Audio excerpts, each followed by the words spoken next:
Graça e paz, irmãos. Mais uma vez nós queremos meditar no texto da palavra do Senhor. E hoje eu quero falar sobre fé. Nós precisamos aumentar nossa fé. Nós precisamos saber mais sobre fé.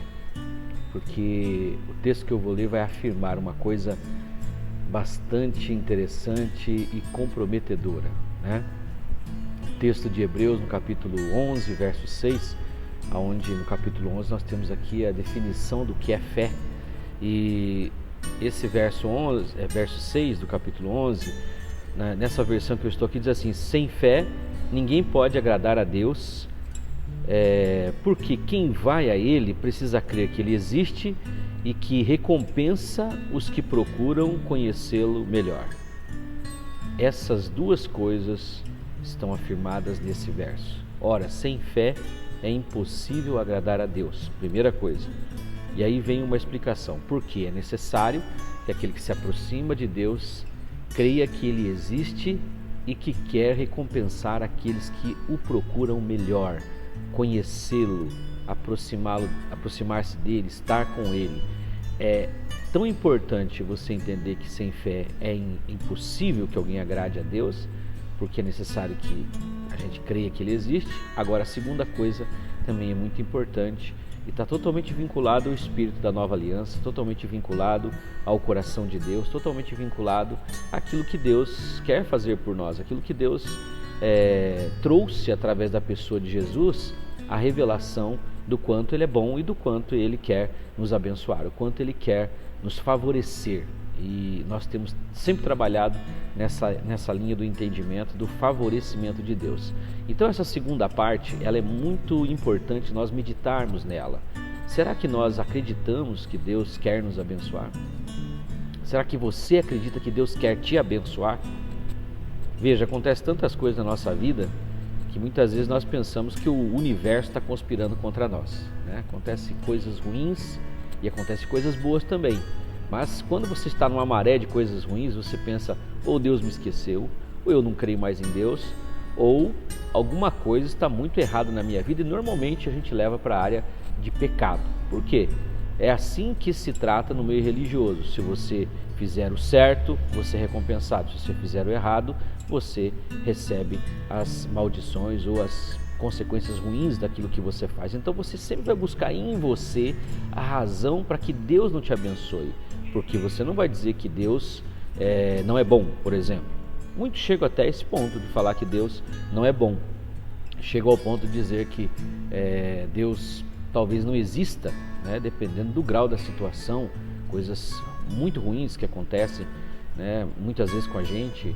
E então você tem essa questão de talvez, né, ver, eu já presenciou pessoas que chegaram a esse ponto de dizer que Deus não existe, mas Deus existe e nós precisamos, nós dependemos dele e muito mais Ele quer nos abençoar, porque como meditei num vídeo anterior, se Ele deu o seu próprio Filho para morrer por nós, não tem nada que Ele venha nos negar. Claro, nós estando em Jesus, nós fazendo parte desta aliança, aliança da graça, aliança do favor imerecido, aliança firmada no sangue de Jesus. Agora, vamos ver uma questão. Nós temos dois textos no Evangelho onde Jesus elogia a fé de duas pessoas acima da fé dos seus próprios discípulos, acima da fé talvez inteira do povo de Israel. O primeiro foi o centurião de Cafarnaum, que Jesus disse: olha, eu não encontrei fé maior do que a desse homem. Esse homem tinha um servo doente e ele vai até Jesus, e quando pessoas procuram Jesus para ajudá-lo, né? Jesus está indo em direção à casa dele, ele fala: Senhor, eu não sou digno que o Senhor venha e entre debaixo do mesmo teto que eu estou, mas diga só uma palavra e meu servo será curado. E tem toda a questão ali envolvendo aquele momento em que Jesus então cura o servo daquele homem, mas ele faz essa exclamação: eu nunca encontrei uma fé parecida com essa, nem em todo Israel. E a segunda mulher é a mulher Cirofenícia, cananeia, que estava com a sua filha endemoniada, e Jesus elogia a fé dela, dizendo: mulher, grande é a tua fé, vai e seja feita conforme essa fé. E a filha dessa mulher foi liberta. e tem algumas circunstâncias envolvendo aquele momento, ela clama, Jesus não responde, mas o fato é que Jesus elogia a fé dela. Grande é a tua fé. E eu aprendi com um pastor que estava meditando sobre isso, e Deus disse para ele: o que essas duas pessoas têm em comum?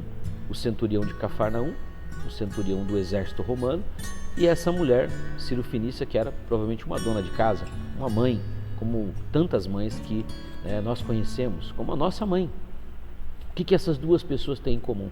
E ele foi estudar, foi pensar, gastou tempo meditando sobre o que será que essas duas pessoas tinham em comum, na pergunta que o Espírito Santo fez para ele, e ele não encontrou resposta. Ele falou: não consigo saber o que essas duas pessoas têm em comum. E o Espírito Santo falou para ele: olha, essas duas pessoas eram gentílicas. O centurião era romano, a mulher era Ciro-fenícia. Ou seja, eles não faziam parte da comunidade de Israel. E por não fazer parte da comunidade de Israel, eles não tinham aquela consciência da lei de Deus. Porque a lei de Deus, embora seja santa, justa e boa, ela ressalta o pecado do homem.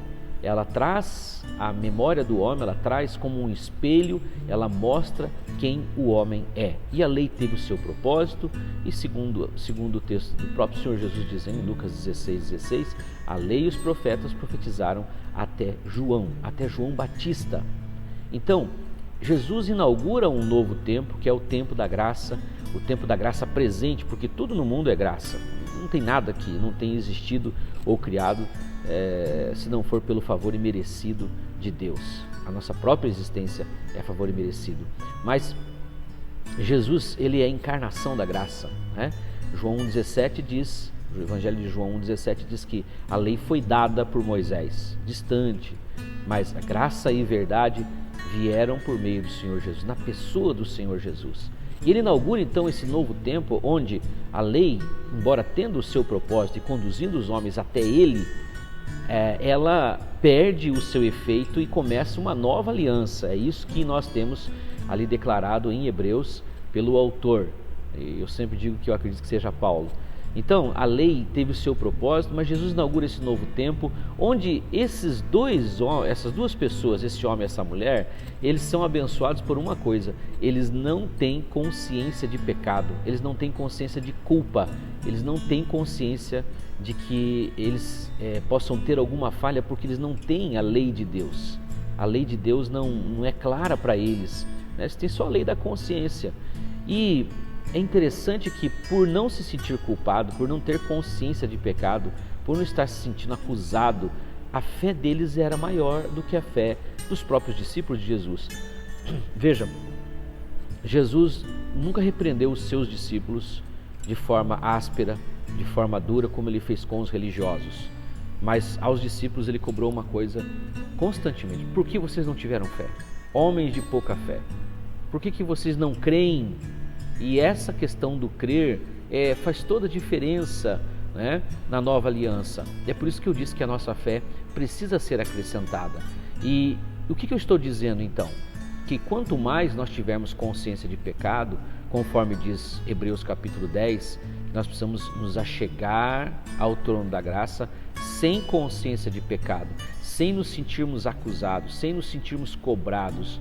E quando isso acontece, nós passamos a enxergar melhor Jesus, porque essa mulher e esse homem, eles não tinham consciência dos seus próprios pecados, eles não enxergavam a maldade neles mesmos, embora tivesse, como todo ser caído, mas eles sabiam de uma coisa: eles estavam contemplando Jesus Cristo, eles estavam contemplando a salvação, o desejado das nações, o mais belo entre os milhares, o Senhor dos senhores, o Rei dos reis, o Príncipe da paz, o amigo de pecadores.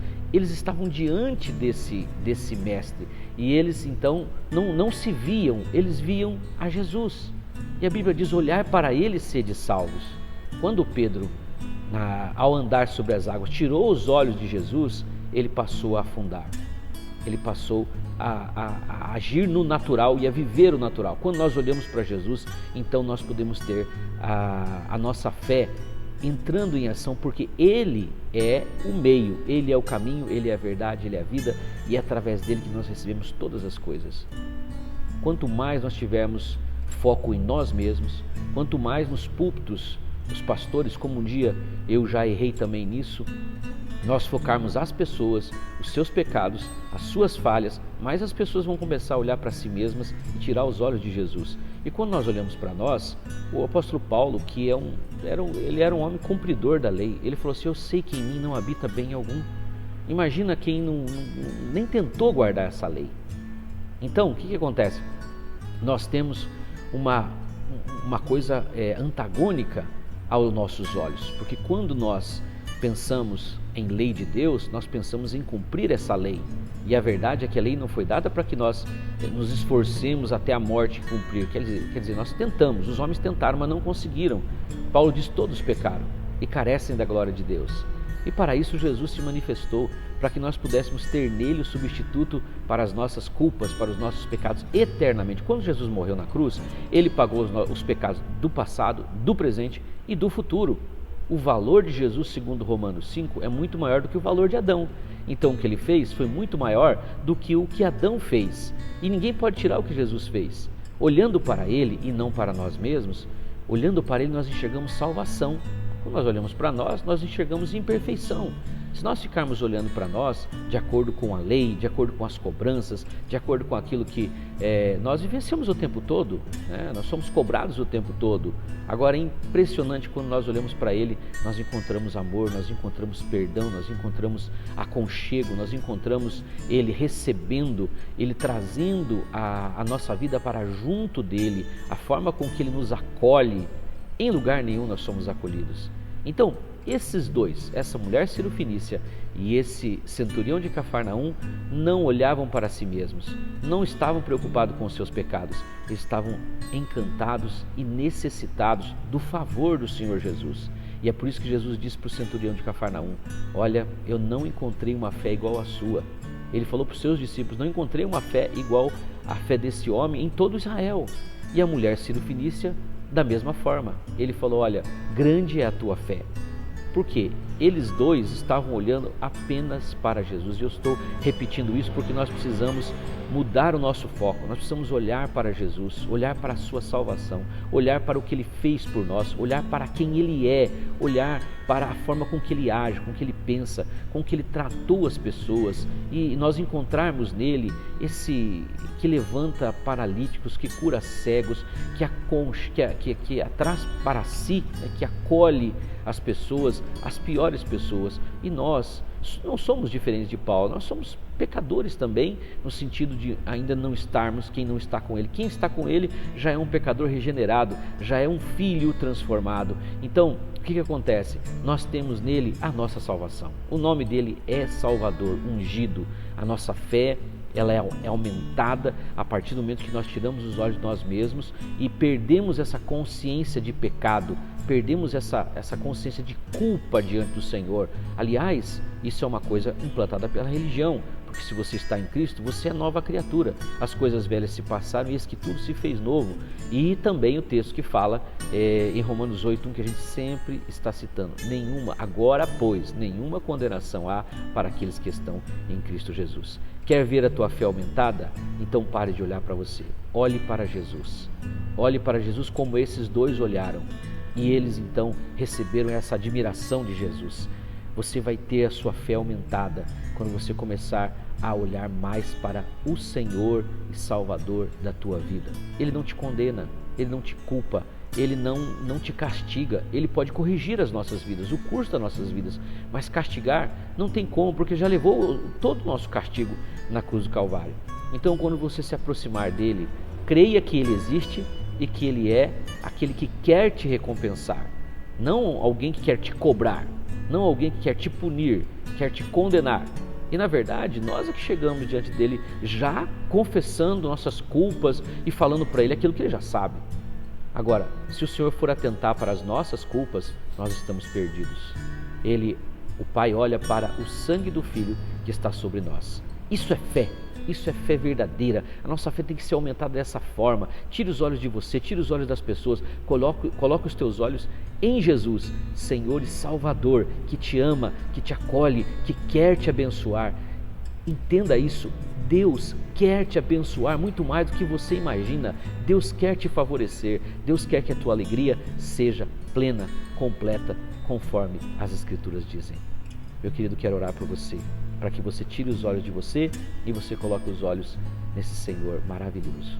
Paizinho querido, em nome de Jesus, eu quero te pedir por cada um de nós, Senhor, por cada uma das pessoas que ouvem essa mensagem, que ouvirão essa mensagem, que eles possam entender que o nosso olhar, o nosso foco tem que estar em Ti e não em nós mesmos, e não nas nossas culpas e nossos pecados. Embora nós ainda falhemos, o Senhor já nos perdoou na cruz do Calvário, o Teu sangue tem poder sobre nós, que nós passemos a crer que o Senhor é galardoador, que o Senhor é recompensador, que o Senhor quer nos abençoar, não só crer que o Senhor existe.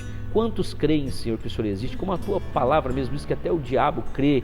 Mas, Senhor, nós queremos não só crer, mas crer que o Senhor também é bom, maravilhoso, o tempo todo e todo o tempo quer nos abençoar. Aumenta a nossa fé, Senhor. Dá-nos essa direção, dá-nos esse entendimento que nós somos agraciados, nós somos favorecidos pelo que o Senhor fez por nós através de Jesus na cruz. Muito obrigado, Senhor, que a nossa fé seja aumentada, que Teu Filho agora ao orar receba o que ele precisa, saúde, provisão, graça, restauração, libertação na vida dele e de toda a sua casa. Eu quero, Senhor, nessa hora, no Teu nome santo, abençoar os Teus filhos e Te agradecer por essa palavra maravilhosa, em nome do Senhor Jesus. Amém. Amém, meu irmão?